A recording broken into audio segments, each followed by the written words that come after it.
Agora que você já sabe que no Unix existem arquivos de diferentes tipos e como localizar e se referir a arquivos usando caminhos absolutos e relativos, vamos falar sobre comandos que são usados para interagir com esses arquivos e sobre a linha de comando. Comandos são executados dentro de um terminal, que é um programa que existe em qualquer sistema operacional e tem mais ou menos a cara dessa figura aqui. Na máquina virtual do Ubuntu, que apresentamos nos primeiros vídeos, você pode abrir o terminal clicando nesse ícone da barra de tarefas. E pronto, esse é o terminal. Já na máquina virtual do Cloud9, que você vai usar para resolver os exercícios, para abrir um terminal é só clicar no ícone de mais e escolher New Terminal. Pronto, agora temos um terminal aberto aqui também. E eles são iguais, são o mesmo programa. A diferença é que o primeiro terminal está rodando dentro do Ubuntu, que está instalado em uma máquina virtual do VirtualBox, e o segundo terminal está rodando dentro de outro Ubuntu, o Ubuntu da máquina virtual do Cloud9, que está rodando no Google Chrome. Mas os dois fazem a mesma coisa, e os comandos que vamos mostrar usando a VM do Cloud9 funcionariam exatamente da mesma forma se fossem executados no terminal de outra VM. Bom, então temos aqui um terminal. Talvez você já tenha ouvido falar dele por algum outro nome, como interpretador de comandos, shell, linha de comando, console ou também CMD, se você usa Windows. Tecnicamente, cada um desses nomes tem um significado diferente, mas vamos deixar esses detalhes para depois. O terminal usa o que nós chamamos de interface de texto. Não existem botões nessa tela para você clicar. Ele é um programa que recebe um comando, executa o comando e volta a esperar pelo próximo comando, infinitamente.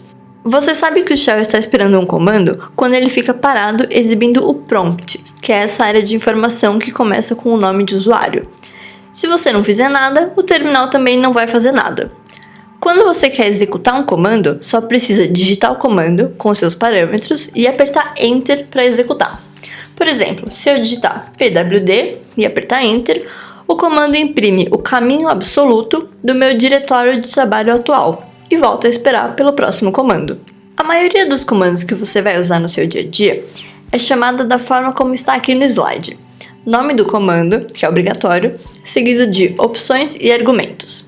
Essa parte pode ser obrigatória ou não, dependendo do comando. O comando mais básico que existe, e que já vimos, é o pwd, que simplesmente imprime o nome do diretório atual. Depois desse, um outro que você vai usar muito é o ls. Quando é executado sem nenhum argumento, o ls imprime a lista dos arquivos do diretório atual. Mas você pode passar qualquer diretório como argumento para ver os arquivos daquele diretório, por exemplo, ls/opt. É aqui que começa a entrar aquela história de caminhos absolutos e relativos que estávamos falando no vídeo anterior. Você pode passar o caminho de um diretório qualquer, relativo ou absoluto, e o ls imprime a lista dos arquivos daquele diretório. Por exemplo, ls... imprime os arquivos que estão dentro do meu diretório pai, e ls... imprime os arquivos que estão 2 diretórios acima, e assim por diante. O ls também aceita opções para alterar essa saída padrão. Por exemplo, por padrão, ele não inclui na saída os arquivos ocultos, que são arquivos que começam com um ponto no nome. Mas, se eu incluir a opção "-a" antes do caminho de um diretório qualquer, aí sim, conseguimos ver todos os arquivos, tanto os normais quanto os ocultos. Outra opção interessante é o "-s", que imprime a lista de arquivos por ordem de tamanho. E é claro que você pode passar mais de uma opção. Eu posso, por exemplo, querer ver a lista de todos os arquivos ordenados por tamanho. Além disso, ao invés de passar as opções separadamente, o ls aceita que elas sejam unificadas. Então eu posso executar ls-as, que é equivalente ao comando anterior. E finalmente, um outro detalhe é que linhas de comando que começam com o caractere de hash são comentários. O terminal simplesmente ignora essas linhas. Como você pode imaginar, o Unix tem muitos comandos. Além disso, os programas que você instala normalmente trazem novos comandos, então o seu terminal pode acabar conhecendo centenas de comandos. A seguir, nós vamos ver os mais comuns. O comando echo simplesmente imprime o que receber como argumentos e é muito usado para imprimir mensagens, como nesse exemplo. Mas o echo também pode ser usado para imprimir qualquer coisa. Nesse próximo exemplo, ele recebe 4 argumentos. Cada número é um argumento. Já o comando cd é um outro dos comandos que você vai usar muito. O cd serve para mudar o seu diretório atual para outro diretório, que é passado como argumento. Por exemplo, o meu diretório atual é o /home, /ubuntu, /workspace, como é mostrado pelo comando pwd. Dentro desse diretório, existem diversos outros diretórios, como mostra o comando ls. Para ir até qualquer um desses diretórios, basta usar o comando cd e passar como argumento o caminho do diretório até o qual eu quero ir. Por exemplo, cd diretório 1. E você pode notar que o prompt do terminal é automaticamente atualizado para mostrar qual é o meu novo diretório atual. Se você usar o comando cd sem nenhum argumento, será levado ao diretório principal do seu usuário, chamado de home.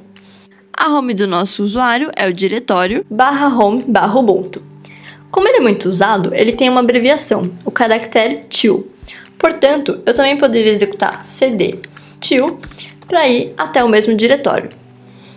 Então, não se esqueça, o til representa o diretório home do nosso usuário. Como o nosso usuário dentro dessa VM se chama Ubuntu, então aqui dentro o til é igual a /home/ubuntu. Agora, vamos falar sobre comandos relacionados à manipulação de arquivos. Outra coisa que nós podemos fazer é criar e remover arquivos. Para criar um arquivo em branco pelo terminal, podemos executar touch e, como argumento, passamos o caminho no qual queremos criar o arquivo. Por exemplo, se eu executar touch diretório 1 /comandos.txt, vou criar um arquivo chamado comandos.txt dentro do diretório chamado diretório 1. Podemos ver que esse arquivo realmente foi criado usando novamente o comando ls. Da mesma forma, para remover um arquivo, é só usar o comando rm, passando como argumento, novamente, o caminho até o arquivo que queremos remover. Usando então rm diretório 1 /comandos.txt, podemos remover o arquivo que acabou de ser criado. O comando cp serve para copiar arquivos e tem 2 parâmetros. O primeiro é o caminho do arquivo que está sendo copiado e o segundo é o caminho da cópia que será criada. Por exemplo, eu posso criar um arquivo chamado a.txt no meu diretório atual e em seguida criar uma cópia desse arquivo chamado a-cópia.txt. Rodando novamente o ls, vemos que aqui estão os 2 arquivos, tanto o original quanto a cópia. O comando mv serve para mover e renomear arquivos. O mv recebe 2 parâmetros. O primeiro é o arquivo que está sendo movido e o segundo é o caminho de destino do arquivo. Se o caminho de destino for um diretório, o arquivo será movido para dentro desse diretório, com o mesmo nome que ele já possui. Por exemplo, se eu executar mv a.txt, passando como segundo parâmetro o diretório 1, e executar ls, passando o diretório 1 como parâmetro, vemos que o arquivo a.txt foi movido para dentro desse diretório. Por outro lado, se eu executar mv diretório 1 /a.txt e passar como segundo parâmetro diretório 1 /b.txt, nesse caso o arquivo original não será movido, ele simplesmente foi renomeado. O comando mkdir serve para criar diretórios. Como diretórios são um tipo especial de arquivo, precisamos usar um comando diferente do comando touch, que estávamos usando até agora para criar arquivos regulares. Por exemplo, eu posso criar um diretório chamado dir dentro do meu diretório atual com o comando mkdir dir. Executando ls, vemos que o diretório realmente foi criado. E não se esqueça que eu posso criar diretórios em qualquer outro diretório. Então, por exemplo, eu poderia executar mkdir diretório 1 /dir e agora eu criei um diretório chamado dir dentro do diretório 1, como podemos ver usando o ls. No nosso diretório de trabalho, existe um arquivo chamado cidades.txt, que contém os nomes de todos os municípios do Brasil com mais de 100 mil habitantes em 2015. Vamos usar este arquivo para conhecer os comandos básicos do Linux que lidam com a leitura de arquivos. Abrindo então um novo terminal, colocando em tela cheia, vamos lá. A primeira coisa que podemos querer fazer é simplesmente imprimir o conteúdo inteiro do arquivo no terminal. Para isso, usamos o comando cat, passando como parâmetro o nome do arquivo que queremos imprimir. Só que esse arquivo é meio grande, como você pode ver aqui para cima. Então, seria melhor se pudéssemos ler o arquivo de uma maneira paginada, isso é, com uma página de conteúdo por vez. Para isso, podemos usar o comando more, passando novamente como parâmetro o nome do arquivo. Dentro da visualização do more, a barra de espaço nos permite avançar para a próxima página, uma por vez, como fica indicado aqui na parte inferior do terminal, e a tecla B nos permite voltar, de novo uma página por vez. Para sair, basta usar a tecla Q. Existem também comandos para ver as primeiras ou as últimas linhas de um arquivo. O comando head imprime, por padrão, as primeiras 10 linhas do arquivo que ele receber como argumento. Ele é muito útil se o seu arquivo tiver milhares de linhas e você só quiser dar uma olhada nas primeiras linhas. Por outro lado, o comando tail é usado para imprimir as últimas linhas de um arquivo. Por padrão, o tail imprime as 10 últimas linhas, mas você pode especificar uma quantidade diferente usando a opção "-n", seguido do número de linhas que você quer imprimir. Um outro comando útil é o comando sort, que ordena as linhas de um arquivo em ordem alfabética e imprime o resultado. Por exemplo, temos nesse diretório um arquivo chamado frutas.txt, que contém o nome de algumas frutas. Se quisermos imprimir essa mesma lista em ordem alfabética, é só executar sort frutas.txt.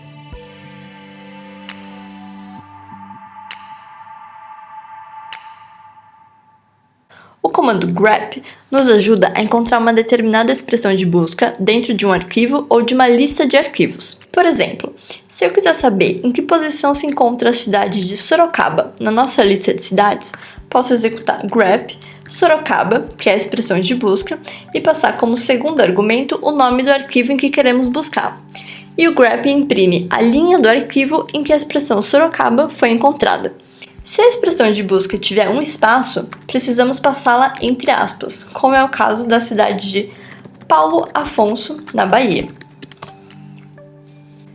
Já o comando find nos ajuda a encontrar arquivos que têm um determinado nome.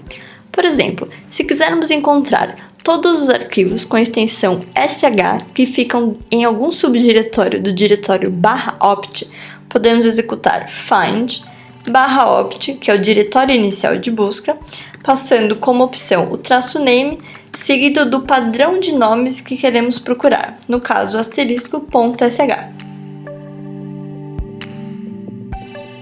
A maioria dos comandos que vimos recebem parâmetros, que precisam ser passados na ordem certa para que o comando funcione corretamente. Além disso, muitos comandos aceitam opções adicionais que modificam um pouco o seu comportamento. Por exemplo, o ls sem argumentos é diferente do ls-l, que é a opção de exibir os arquivos em formato de lista. O bom é que todos esses comandos são documentados, então você não precisa decorar todas as opções que existem, e nem qual é a ordem exata dos parâmetros. Quando ficar com alguma dúvida ou quiser conhecer melhor um comando, basta usar o comando man, abreviação de manual, e passar o nome do comando que você quer conhecer como argumento. Por exemplo, o ls é um comando que tem muitas opções, como podemos ver se executarmos man ls. Essa aqui é a documentação do ls. Você pode navegar por essa documentação usando aquelas mesmas teclas de controle que vimos no caso de more, e para sair é só apertar Q. O Unix tem muitos outros comandos além dos que acabamos de mostrar. Para conhecer mais alguns, você pode visitar as páginas listadas aqui no slide. Agora que você já conhece alguns comandos básicos, podemos falar sobre como é possível combinar esses comandos para alcançar resultados mais avançados e mais poderosos. Para entender como funciona a combinação de comandos no Unix, precisamos falar sobre como os comandos que você executa no terminal recebem dados de entrada e produzem dados na saída. Todo comando que você inicia pelo terminal resulta na criação de um processo.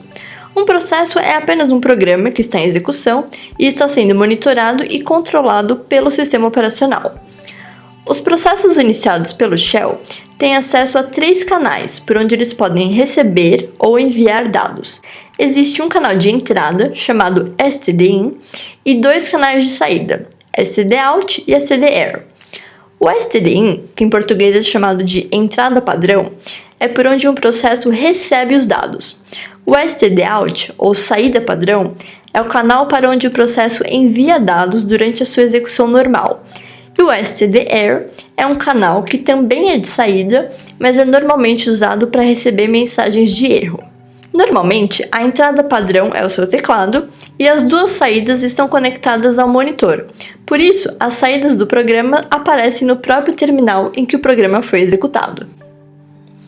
O comando cat, por exemplo, quando é executado sem nenhum argumento, lê dados da entrada padrão, que é o seu teclado, e simplesmente imprime o que foi lido na saída padrão, que é a tela. Então, por exemplo, se eu digitar hello, ele imprime hello de novo. Se eu digitar bye, a mesma coisa. Embora os processos normalmente recebam dados pelo teclado e imprimam sua saída na tela, você pode alterar esse comportamento pela linha de comando, que é o que chamamos de redirecionamento de entrada e saída.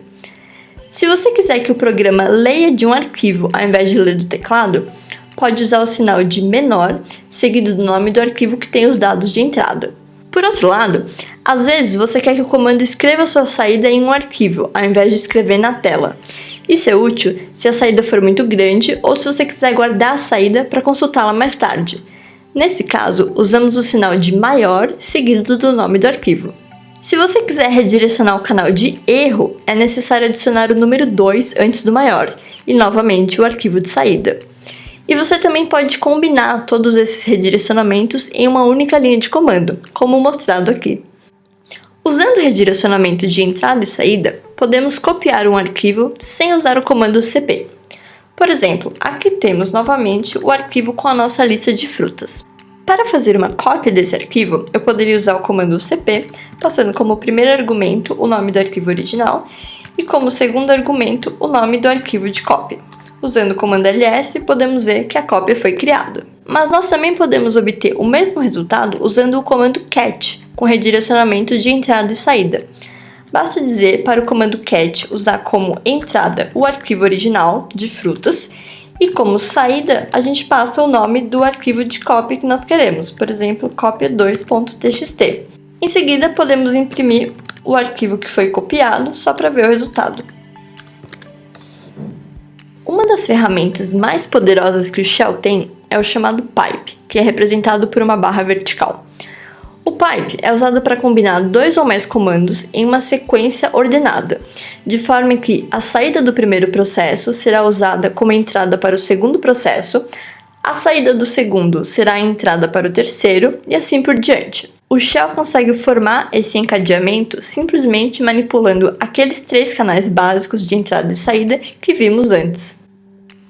Por exemplo, temos aqui o nosso arquivo com a lista de frutas um pouco modificado, em que algumas frutas aparecem mais de uma vez e, de novo, a lista não está ordenada em ordem alfabética. Como poderíamos fazer para obter uma lista ordenada e sem repetições e sem editar esse arquivo manualmente? Usando o pipe e os comandos básicos do Unix, a solução é simples. Primeiro, vamos imprimir o conteúdo desse arquivo. Legal, mas ao invés de imprimir essa saída no terminal, vamos passar esse resultado para o comando sort, que, como já vimos, ordena as linhas de sua entrada em ordem alfabética. Ok, agora a lista está ordenada. Então, o último passo é passar essa lista ordenada para o comando unique, que simplesmente elimina linhas duplicadas de sua entrada. Pronto! E se em seguida quisermos ainda salvar esse resultado em um arquivo, é só redirecionar a saída do unique para um arquivo, como já vimos antes. Se imprimirmos agora o resultado, temos aqui a lista de frutas ordenada e sem repetição. Muitas vezes, você vai precisar executar vários comandos no terminal para realizar uma determinada tarefa. Por exemplo, a tarefa de criar um backup de um diretório pode envolver primeiro mover todos os arquivos de um diretório para o diretório de backup e depois renomear esses arquivos, colocando a data em que o backup foi criado. Essa sequência de comandos pode ser guardada para que você consiga executar a mesma tarefa de backup novamente daqui a alguns dias, sem precisar escrever novamente todos os comandos no terminal. Isso é o que chamamos de automatização de tarefas, e é aqui que entram os shell scripts, que são simplesmente arquivos de texto que contêm uma sequência de comandos. São exatamente os mesmos comandos que você executaria diretamente no terminal, mas como eles estão num arquivo, estão armazenados, então você pode executá-los quantas vezes quiser. Um shell script é escrito na linguagem do shell que irá executar o script. No nosso caso, estamos usando um shell chamado bash, e portanto, os scripts têm que obedecer à linguagem de programação conhecida pelo bash. Para criar um shell script, basta criar um arquivo de texto e escrever os comandos. Uma boa prática é sempre colocar, na primeira linha do arquivo, uma linha especial que identifica qual o programa que irá executar o script. Essa linha é chamada de shebang. O resto do arquivo são simplesmente comandos que você executaria no seu terminal. Por exemplo, vamos criar um shell script que funciona como ls, imprimindo a lista de arquivos em um diretório informado pelo usuário. Em primeiro lugar, vamos criar um arquivo e dar o nome para ele de ls modificado, .sh, que é a extensão padrão de shell scripts. Na primeira linha desse arquivo, vamos colocar o shebang, para deixar claro que esse shell script será executado pelo bash. Em seguida, vamos usar o comando echo para pedir para o usuário digitar um diretório.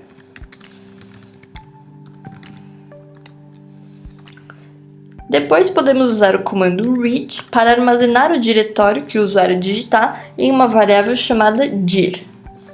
Finalmente, usamos o comando ls, passando como argumento a variável que foi armazenada anteriormente, para imprimir a lista de arquivos nesse diretório. Pronto, esse é o nosso shell script. Para executá-lo, basta salvar o arquivo e, no terminal, usar o comando bash, passando como argumento o nome do nosso script. O script vai pedir um diretório, a gente pode digitar qualquer um, eu vou digitar o ponto, por exemplo, e o script imprime os arquivos que existem no diretório ponto.